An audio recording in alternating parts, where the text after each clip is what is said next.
Finally अब घरबाट हिँडिसक्यो guys. मम्मीले यहाँ बाटो हेरिरहनु भएको छ। कत्तिको हाँसिन्छ किलो आयो भन्नु त रिसिनु छ छिटो जा भनेर।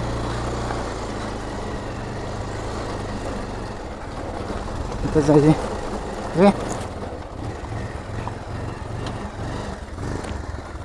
किनभने तल बाटो जानु पर्ने भएको छ। किन तल बाटो बहिनीलाई तलसम्म लहर छोडेर जानु पर्ला भनेर ल टक्क लाएर भइदिए।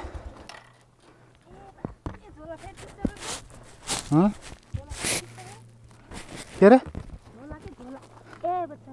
फोन ल्याइस् तँले हो र भयो बस्नुहोस्।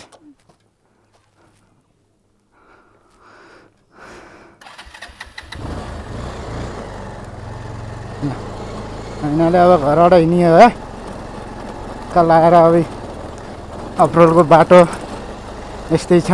गाउँघरको बाटो यस्तै त हुन्छ होइन टक्क लाएर है।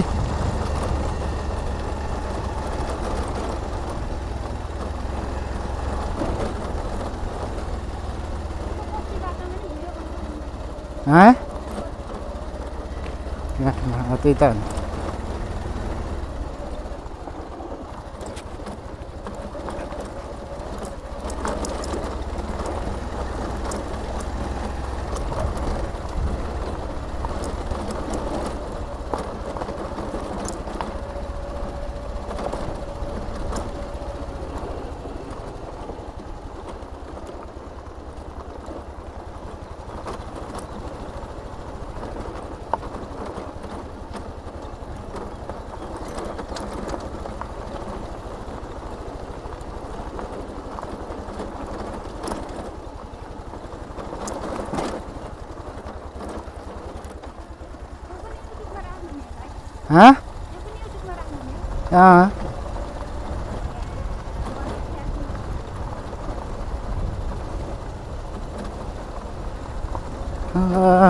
हाम्रो गाउँको बाटो यस्तै छ।